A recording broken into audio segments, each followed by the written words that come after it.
Olá a todos, agradecemos por mais essa oportunidade que todos nos promovem de podermos estar junto com vocês nos lares, refletindo sobre a doutrina espírita, refletindo sobre o Evangelho de Jesus, e para que possamos receber essa mensagem, que possamos iluminar as nossas almas, iluminar as nossas mentes e que possamos trazer o equilíbrio. Para tudo isso, convido a todos para que façamos uma oração para a abertura desses trabalhos. Mestre Jesus, em mais esta oportunidade, estamos reunidos em Teu nome para agradecer as bênçãos que recebemos constantemente do Seu amor, da Sua luz, da Sua paz.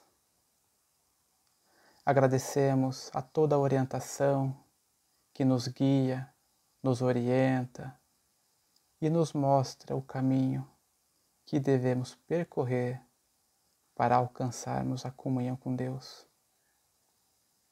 Agradecemos ao Espiritismo, no qual, sob a sua coordenação, vem iluminar as nossas consciências, que vem ampliar os nossos conhecimentos e ainda mais nos mostrar a responsabilidade que temos de praticar tudo aquilo que aprendemos. Agradecemos mais uma vez por nunca ter nos abandonado e por sempre ter deixado a nós o seu amor. Gostaríamos de pedir a todos os nossos irmãos que nos acompanham que possam receber as energias espirituais salutares, benéficas, que os nossos lares estejam em equilíbrio e harmonia, que possamos persistir no caminho do bem, dos bons pensamentos e dos bons sentimentos.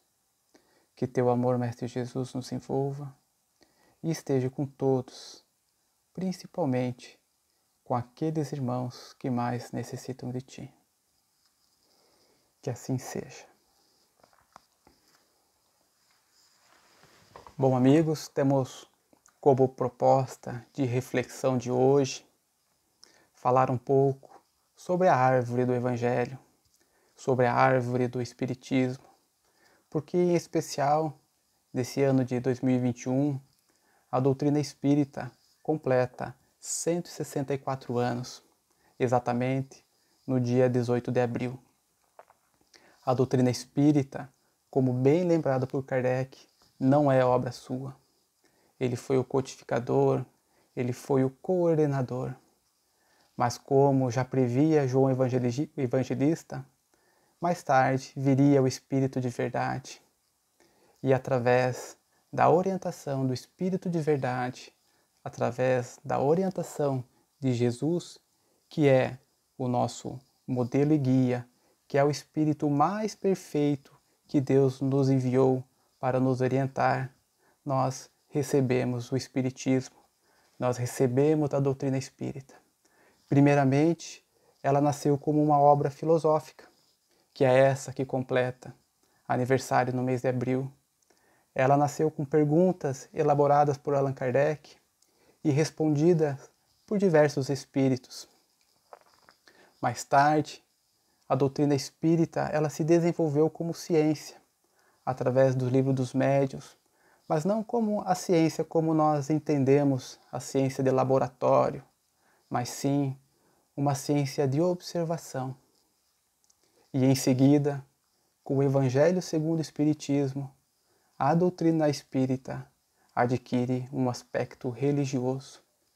Então, o Espiritismo ele é baseado no tripé: filosofia, ciência e religião.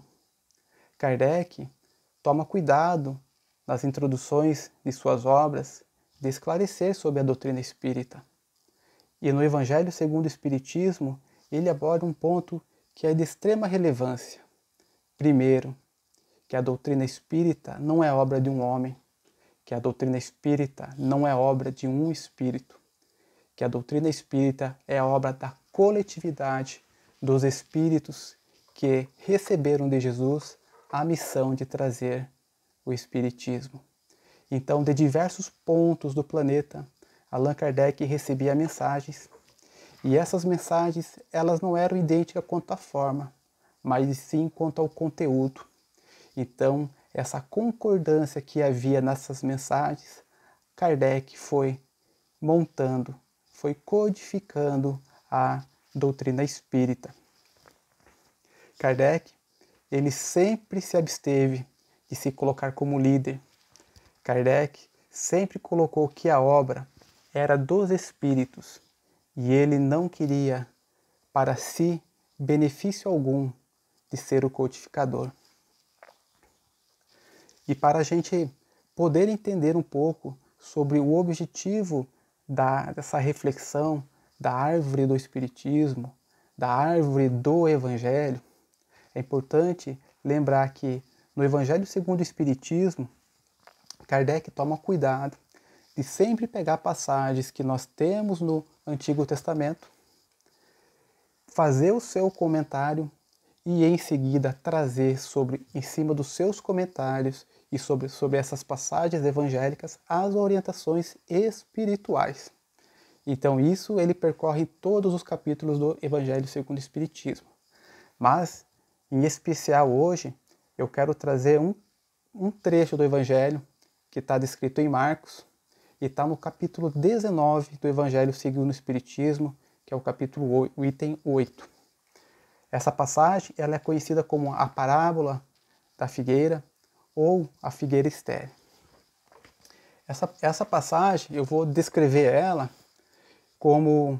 Primeiro vamos contextualizar que essa passagem ela aconteceu no momento de Páscoa, quando toda aquela coletividade, todo o povo judeu que estava na Galileia, que estava na Judéia, iam para Jerusalém para comemorar aquele momento especial, aquele momento de celebração da Páscoa. Então eles iam para Jerusalém, em especial para o templo, e levavam as suas oferendas, seus animais, para que através desse sacrifício eles pudessem estar em comunhão com Deus. E Jesus, saindo de Betânia, se dirigindo a Jerusalém, ele encontra ao longe uma figueira. E quando ele vê a figueira, ele sente fome. E é até engraçado compreender essa passagem de que ele sente fome, porque ele havia acabado de sair de Betânia. Betânia não ficava distante de Jerusalém, tinha aproximadamente 2 quilômetros de distância. E como descreve Marcos, muito provável ele residia na casa de Lázaro, Marta e Maria. Então, muito provavelmente, ele não estava descrevendo essa fome material. Até porque quem multiplicou pães, até porque quem ficou 40 dias no deserto, era difícil que estivesse naquele momento se dirigindo a uma fome material. Mas a fome do que ele estava se referindo? Então, quando Jesus se refere a essa fome que ele teve, ele se refere à necessidade que ele tinha de estar em comunhão com Deus. E por isso ele vê essa oportunidade. E essa oportunidade que ele observa na figueira. Então, quando ele avista a figueira, ele se dirige para procurar algo. Ele não se dirige para procurar figo. E chegando na figueira, ele não encontra nada, só folhas, porque aquele momento não era momento de figo. Mas então, se não era momento de figo e ele foi na figueira, mas isso tem um significado, né? Como a fome tem esse significado da comunhão com Deus, a figueira também tem um significado. Os profetas do Antigo Testamento, desde Isaías, Jeremias, Miqueias, Oséias, todos eles descrevem qual é o significado da figueira, qual é o significado da parreira. E esse significado, o que isso significa? É a coletividade. Então a figueira tem esse símbolo, ele significa a coletividade, o povo judeu, o povo incrédulo. E o figo, ele se refere ao indivíduo, se refere às pessoas. E quando Jesus se dirige àquela figueira, se dirige àquela coletividade e não vê que há frutos, ele amaldiçoa. Ele diz que ninguém coma de ti fruto algum. E é importante também refletir que essa passagem, apesar de estar descrita como parábola, ela é uma ação simbólica, que é uma forma que Jesus se utilizou para nos trazer um ensinamento. Ou seja, a figueira existia, ele indo para Jerusalém aconteceu, então ele se aproveitou daquela oportunidade, daquela ação, para nos trazer um ensinamento. E o que posteriormente acontece? Após eles saírem dessa figueira, ele amaldiçoar a figueira, ele vai ao templo, né? Que seria o lugar onde se teria comunhão com Deus. E o que ele observa no templo? O comércio de animais. Aí nós temos a passagem da purificação do templo, ou dos vendilhões do templo, quando todos aqueles que estão comercializando esses animais para sacrifício acabam recebendo um chamado de Jesus, dizendo que a casa do Pai era uma casa de oração. Então, quando Jesus vê que aquele lugar, que aquela figueira não estava dando fruto algum, que não estava nos proporcionando a verdadeira comunhão com Deus, ele amaldiçoa, dizendo que ninguém coma de ti fruto algum. E no dia seguinte, quando eles se dirigem novamente de Betânia para Jerusalém, Pedro adverte: olha, mestre, a figueira que tu secou, amaldiçoou. Secou, né? A figueira que você amaldiçoou, secou. Dito isso, compreendendo essa necessidade que Jesus tinha de comunhão, da figueira da coletividade, do figo da individualidade, vamos nos trazer essa reflexão para o Espiritismo. O Espiritismo, ele tem como raiz, tem como uma base que dá sustentação a toda essa árvore do Evangelho, a confiança em Deus. Que Deus, ele é a causa primária, ele é a causa primeira de todas as coisas. E se quisermos encontrar a prova da existência de Deus, basta olharmos para a natureza. Tudo aquilo que não é obra do homem só pode ser obra de Deus. Então Deus, primeiro, nos dá essa base, essa solidificação dessa nossa estrutura, dessa árvore do Evangelho. O segundo ponto, que nos traz também essa solidez, que finca ainda mais a raiz dessa árvore, é a questão da imortalidade da alma. O Espiritismo, como muitas outras religiões, vem nos trazer que a alma, depois da morte, continua a sua existência, continua a sua jornada.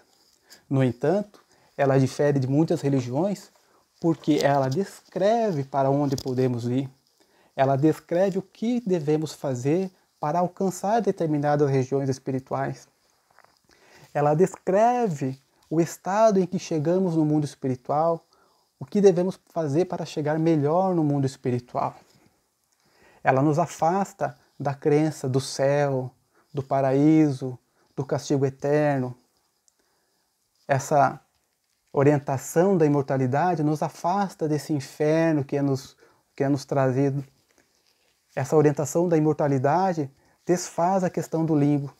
Então, o Espiritismo, através desse princípio da imortalidade na alma, nos mostra como é verdadeiramente o mundo espiritual. Um outro ponto, uma outra raiz dessa árvore da doutrina espírita é a mediunidade. O Espiritismo, ele não trouxe a crença em Deus, ele apenas ratifica a crença em Deus.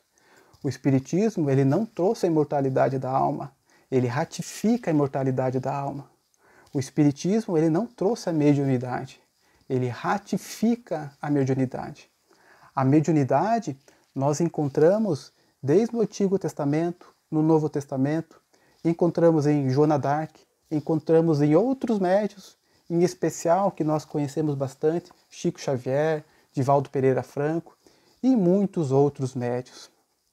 Como nós sabemos da questão da imortalidade da alma, e a mediunidade vem nos aproximar desses espíritos que se afastam do mundo corporal, a doutrina espírita vem nos mostrar que podemos ser, às vezes não sendo médium ostensivo, aqueles que recebem a orientação direta, mas sim receber deles as suas inspirações. Algumas inspirações boas e muitas outras não boas. Então, muitas vezes a gente acaba tendo uma ideia, mas às vezes essa ideia não é nossa, porque nós nos sintonizamos com alguns espíritos e acabamos recebendo a impressão deles sobre determinados assuntos. Um outro ponto da doutrina espírita, onde ela finca também as suas raízes, que molda toda essa árvore do Evangelho, essa árvore do Espiritismo, é a pluralidade dos mundos habitados. Como já disse Jesus, há muitas moradas na casa do meu Pai. Então vamos refletir. A nossa galáxia ela tem 100 mil anos-luz, ou seja, na velocidade da luz, que é 300 mil quilômetros por segundo, nós vamos demorar a percorrer a nossa galáxia no seu ponto mais distante 100 mil anos. Então, na velocidade de 300 mil anos-luz. E na nossa galáxia nós temos milhões e milhões de estrelas. No entanto, nós não temos uma galáxia. Tem galáxias que têm 3 milhões de anos-luz, 5 milhões de anos-luz. Segundo algumas observações, o nosso universo tem 92 bilhões de anos-luz, que eles chamam de universo visível. E com isso nós temos bilhões e bilhões de galáxias. Podemos achar que Deus rogou apenas esse pequeno planeta a capacidade de receber seres inteligentes? Eu até faço a seguinte analogia, porque para nós a existência de outros planetas e de outras vidas, né, é o que faz mais sentido à nossa razão. Então, para mim é muito comum esses planetas e esses espíritos que são mais inteligentes que nós procurar também vidas em outros planetas. Mas quando eles chegam no planeta Terra, eles passam direto, porque eles estão procurando vida inteligente e nós ainda estamos atrasados. Então, considerando o tamanho do universo, a quantidade de galáxias, a quantidade de estrelas, a quantidade de planetas, é difícil imaginar que apenas o nosso planeta receba vida. Tem vidas de outras formas, que a gente ainda vai descobrir. Mas tudo isso a gente recebe através do quê? Das orientações espirituais, né? Os cientistas, né, procuram desvendar todo esse mistério e em breve alcançarão. E um outro ponto que é importante, no qual também a doutrina espírita ela não inventou, é a reencarnação. Nós encontramos no Antigo Testamento, no Novo Testamento. É claro que nós não vamos encontrar na Bíblia a reencarnação como nós entendemos, como nós a compreendemos hoje. No entanto, elas estão lá como princípio. Basta pegar a conversa mais clara, que é a conversa de Jesus com Nicodemos. Então, a reencarnação ela pode ser vista sobre o aspecto religioso, mas ela também pode ser vista pelo aspecto filosófico. Por quê? Qual que é a utilidade de nós praticarmos o bem se a vida for uma só? Qual que é a utilidade? Por que que eu não procuro satisfazer todas as minhas necessidades, todos os meus desejos, se eu tenho uma vida? Então, se é uma vida só, eu vou usufruir de tudo, porque é isso que vai me fazer feliz. Mas com a reencarnação e com essa ótica filosófica, a gente pensa o seguinte: bom, fazer o bem deve ter uma utilidade. Se não tivesse utilidade, todos seriam mal. Fazer o bem nos ajuda a entrar no mundo espiritual de forma melhor que quando saímos. Analisando ainda sobre o aspecto filosófico, por que que algumas crianças nascem com dificuldades motoras, dificuldades psíquicas e outras crianças não? Por que que uns estão na miséria e outros estão na opulência? Tudo isso nós vamos encontrar na reencarnação. E também a reencarnação nós podemos ver sobre um aspecto científico. Mais uma vez, não vamos encontrar no laboratório. Basta nós fazermos as observações. A Universidade de Virgínia, dos Estados Unidos tem diversos relatos de crianças que se lembram da sua vida anterior. Tem até livros que descrevem, né, as crianças relatando o que elas lembram das vidas anteriores. Então, a reencarnação ela pode ser também vista sob esse tríplice aspecto filosófico, religioso e científico. E esses 5 princípios, que é Deus, imortalidade da alma, mediunidade, pluralidade dos mundos habitados e reencarnação, elas trazem toda essa sustentação e toda essa raiz que é a árvore do Evangelho, que é a árvore do Espiritismo. O que ainda mais a doutrina espírita nos traz é uma compreensão de vida. Ela nos ajuda a entender as situações da vida, as dificuldades, o que nós estamos vivendo, o que nós estamos passando hoje. Isso Allan Kardec chama do ponto de vista. O que acontece? Para aquele que nada acredita além dessa vida, qualquer dificuldade, qualquer obstáculo se torna um peso gigantesco, porque ele precisa usufruir, para ele a vida é uma só, então um obstáculo para ele acaba sendo um obstáculo muito grande, porque se ele não conseguir passar por esse obstáculo, ele acaba tendo dificuldade, ele acaba não usufruindo do seu prazer. Então, para esses que não acreditam na vida após a morte, para esses que não acreditam na imortalidade da alma, a perca de qualquer coisa que seja, acabam ganhando transtornos gigantescos. É como uma criança quando perde um brinquedo. A criança perde o brinquedo e não consegue imaginar o que pode vir depois. Então ela perde o brinquedo e faz um berreiro, faz uma choradeira. Então, para aquele que não acredita na vida após a morte, as consequências são, em alguns casos, graves. O Divaldo Pereira Franco, ele comenta que, em certa ocasião, na Mansão do Caminho, ele recebeu uma senhora que era psicóloga, ela estava bem vestida, chegou a ele e se dirigiu nesses termos: olha, quero que o senhor saiba que eu não acredito em Deus, que eu não acredito na imortalidade da alma e que eu não acredito no senhor. Bom, ele com toda a educação, ele disse: que bom, mas em que eu posso ser útil para a senhora? Bom, é que eu desejo notícias de um filho meu. E quando ela diz isso, Divaldo, com a sua mediunidade ostensiva, ele observa um espírito se aproximar dele. Esse espírito é de um jovem que aparentava ter entre 14 e 16 anos. E esse espírito se dirige à senhora que procurava por Divaldo, dizendo: assassina, assassina. Ela está vindo aqui porque ela está com um sentimento de culpa, ela está com a consciência pesada. E em seguida a senhora se dirige ao Divaldo: mas me dizem que o senhor fala com os mortos. Ele: não, senhora, eu não falo com os mortos, eu falo com os vivos, porque depois da desencarnação, depois da morte, a alma, o espírito ainda continua vivo, então eu converso com eles. Mas ela continua: mas olha, eu não consigo acreditar nisso, eu não consigo crer nessa imortalidade da alma. E Divaldo ainda complementa: olha, crer ou não crer na imortalidade da alma não vai mudar o fato dela ser uma lei natural. O fato de a gente crer ou não crer na lei da gravidade não vai mudar a lei da gravidade, né? E ainda ele continua a conversa.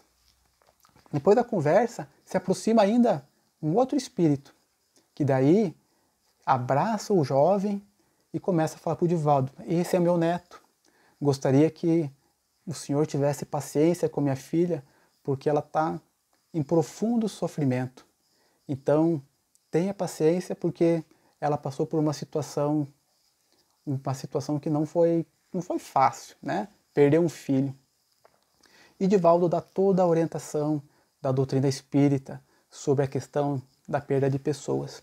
Até que o Divaldo diz para ela: minha senhora, sobre o teu filho eu não vou poder te dar notícia hoje, mas sobre a sua mãe, que desencarnou há dois meses antes do seu filho, eu posso te dizer que ela está muito bem. E ela diz: nossa, mas a minha mãe não desencarnou. Ele diz: olha, Eu estou conversando com ela e te digo o nome dela, ele declinou o nome dela. Ela, nossa, mas o senhor é um notável telepata. Conseguiu pegar no meu inconsciente o nome da minha mãe. Divaldo ficou até feliz, né? Porque foi chamado de paranormal e não de fraudador, mistificador. Dito isso, quem se aproxima de Divaldo é a Joana de Ângeles. E daí ela narra por que aquela senhora estava procurando Divaldo, o que tinha acontecido. Então ela narra que ela, como psicóloga, e o marido, como psiquiatras, eles eram de orientação materialista. E eles tinham um filho, que desde os 9 anos esse filho falava que gostaria de ir para a catequese, que gostaria de ser sacerdote católico. Com os 14 anos, mais uma vez, ele desejou aos seus pais, né? Ele pronunciou aos seus pais essa vontade de seguir essa ordem religiosa. E os pais falavam, eu prefiro ver meu filho morto do que ver ele no meio religioso.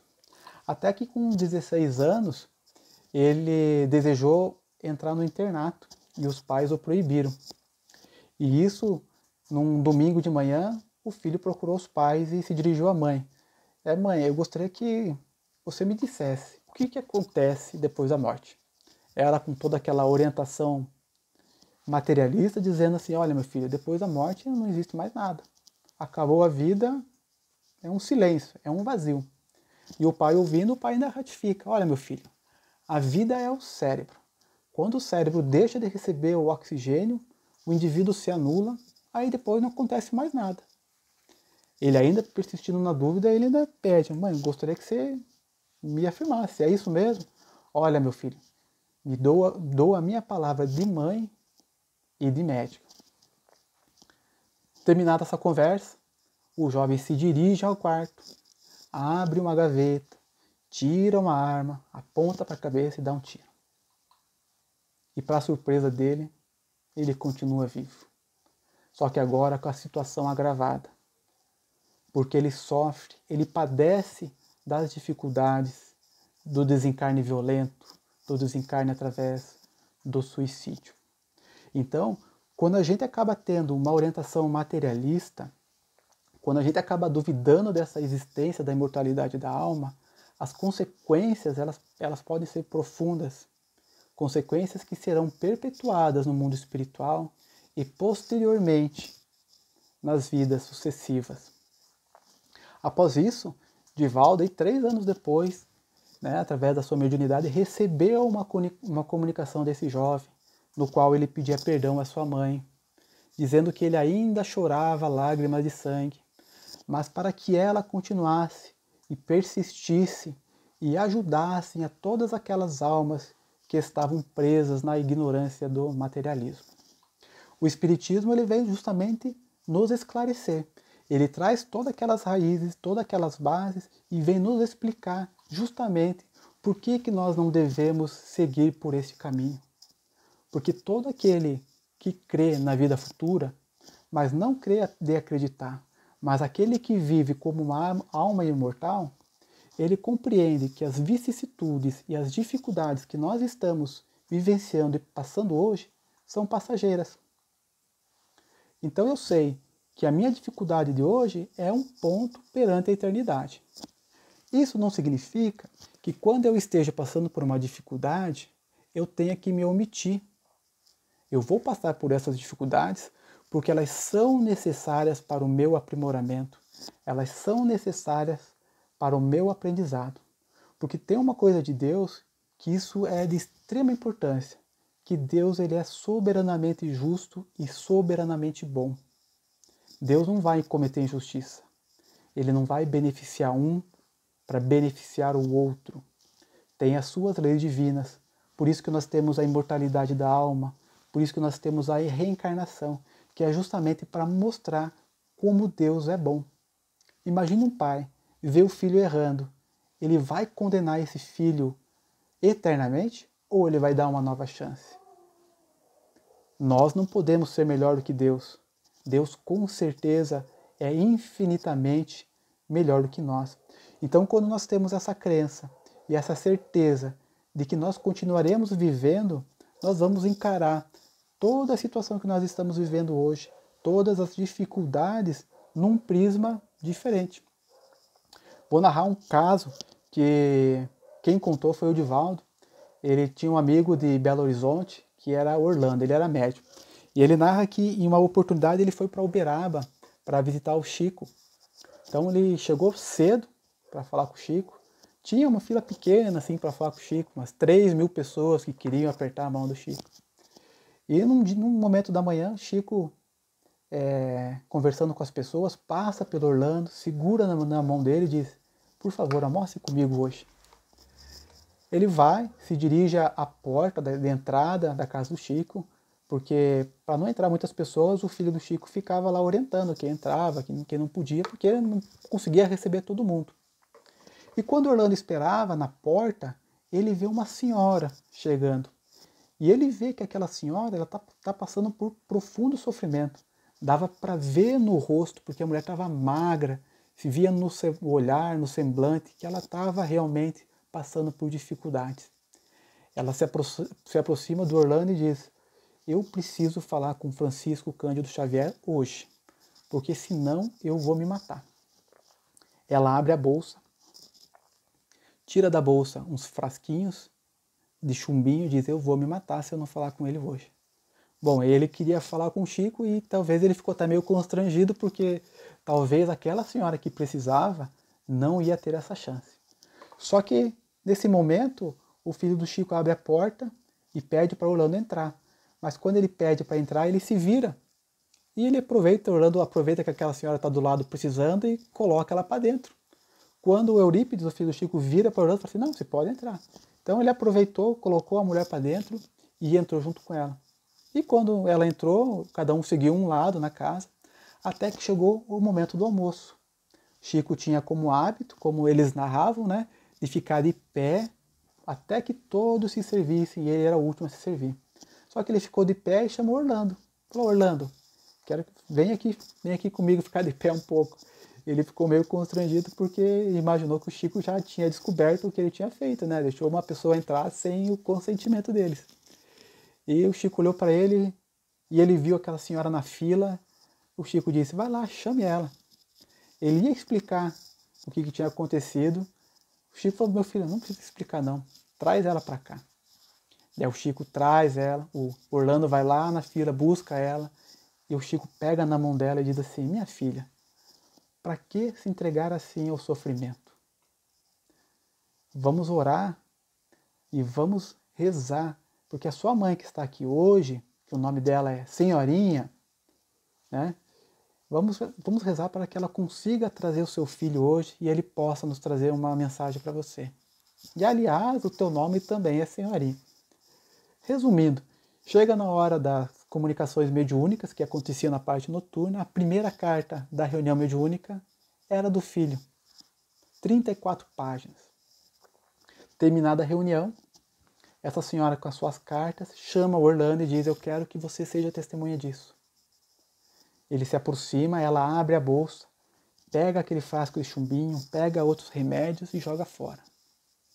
E diz assim: eu não preciso mais disso. Por quê? Porque ela recebeu o consolo. Ela recebeu o que ela precisava, que era a orientação. O Espiritismo, ele tem como esse propósito de esclarecer, de trazer esse consolo. Então, através dessas raízes, através desse tronco robusto, o Jesus, a nossa árvore, ela se molda em Jesus. Essa árvore do Evangelho, que é cheio de galhos, né? Um dos galhos é amar a Deus acima de todas as coisas e o próximo como a si mesmo. Um outro galho é que devemos amar, esse é o mais difícil, perdoar os inimigos. Nós temos dificuldade de levar desaforo para casa, né? Então nós devemos amar os nossos inimigos. Esse é o sublime da caridade, é o sublime do amor ao próximo. Um dos outros galhos é que a nossa mão esquerda não deve saber o que faz a direita. Ou seja, quando a gente for praticar um ato de benevolência, nós não devemos ficar ostentando e demonstrando para as pessoas o que estamos fazendo. Porque quando fazemos assim, dessa forma, procuramos e demonstramos ter muito mais orgulho do que humildade. Uma dos outros galhos é que devemos honrar nossos pais, nossa mãe, honrar a nossa família. Um outro galho é que fora da caridade não há salvação. Veja qual é a bandeira do Espiritismo. Fora da caridade não há salvação. Não é a bandeira que fora da igreja não é salvação. Também, um outro galho dessa árvore imponente é que devemos servir a Deus e não servir a Mamon. Então, essa árvore do Evangelho, essa árvore do Espiritismo, que está bem alicerçada nas suas diretrizes, nos seus princípios, ela nos mostra que devemos ser sempre pessoas de bem, que devemos procurar sempre ajudar ao próximo, que não devemos levantar bandeiras de violência, bandeiras de armas, que devemos ser verdadeiros cristãos. Em certa oportunidade, na Revista Espírita, Kardec narra uma carta que ele recebeu de alguns operários de Lyon. Isso foi entre o ano 1862 e 1863. E os operários, eles narram o seguinte, que havia um jornal na cidade que estava os atacando, que estava, vamos dizer nas linguagens de hoje, né, levando fake news.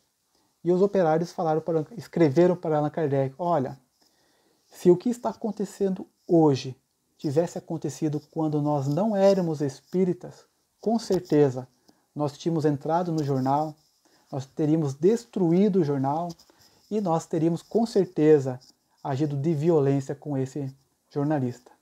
Mas não, senhor Allan Kardec, nós somos espíritas e os espíritas, eles perdoam as ofensas, eles têm indulgência para as imperfeições alheias.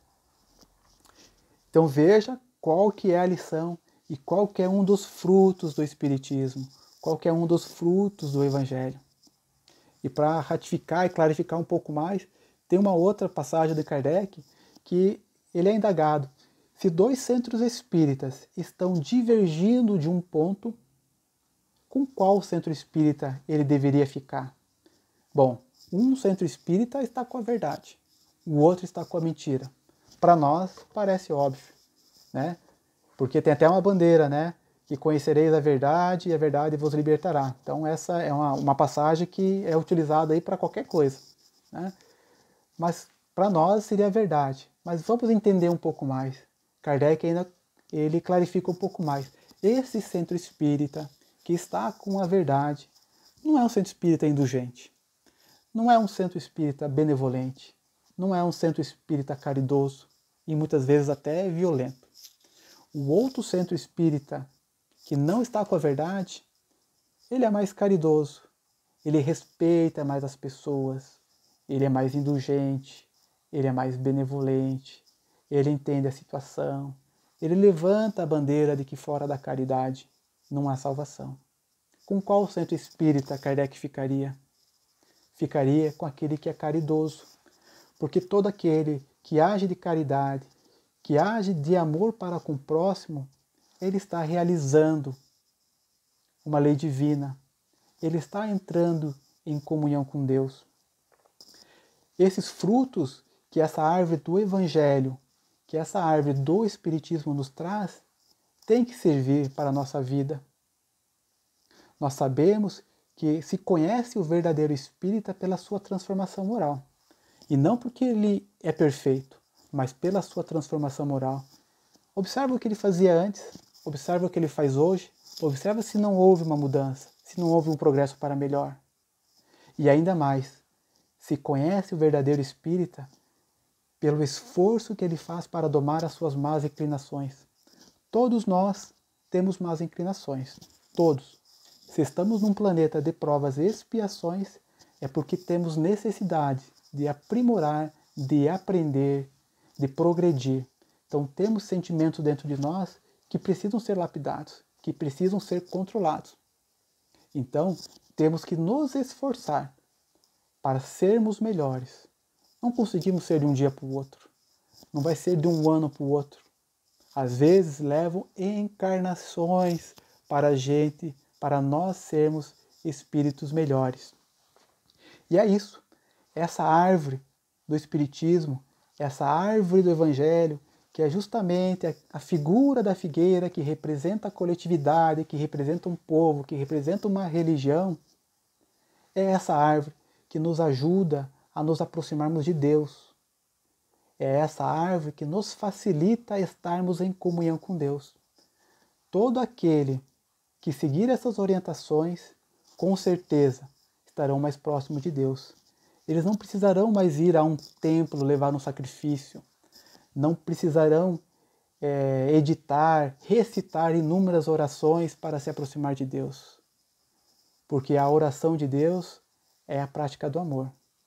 E quando se tem prática do amor, se tem comunhão com Deus. E para a gente finalizar, a doutrina espírita, ela não se coloca como a melhor religião.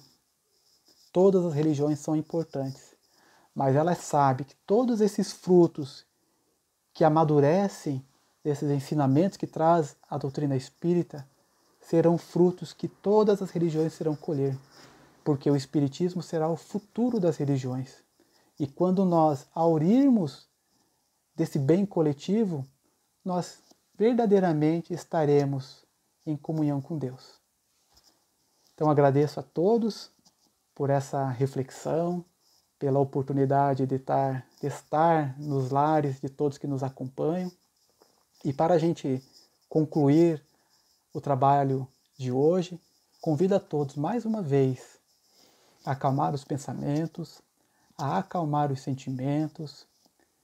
Vamos mais uma vez nos aproximar de Jesus, nos aproximar da espiritualidade que nos envolve, nos inspira. E vamos pedir, Senhor. Vamos pedir em especial a todos os nossos irmãos desse planeta que passam por dificuldades espirituais, que passam por dificuldades morais, que passam por dificuldades materiais. Vamos pedir a todos aqueles que estão nos leitos hospitalares, que não conseguem se recuperar, que estão longe dos seus familiares.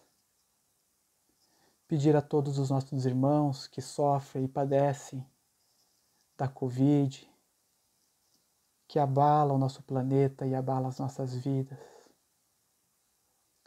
Vamos pedir a todos aqueles irmãos que entram no mundo espiritual pela porta do desespero, pela porta do suicídio, que eles possam receber a luz, receber a orientação, que possam acalmar as suas amarguras e decepções. Pedimos ao nosso país, coração do mundo, pátria do Evangelho, que encontre esse caminho da luz, do amor, do perdão. Agradecemos a todos aqueles que nos amparam, nos inspiram, nos instruem e principalmente agradecemos a todos aqueles que são instrumento de Deus para o nosso aprendizado. Que teu amor, Mestre Jesus, nos envolva e esteja conosco hoje e sempre. Que assim seja. Mais uma vez, agradeço a todos, que todos tenham uma ótima semana, tenham um ótimo ano, que se cuidem e que Deus os abençoe. Que assim seja. Obrigado.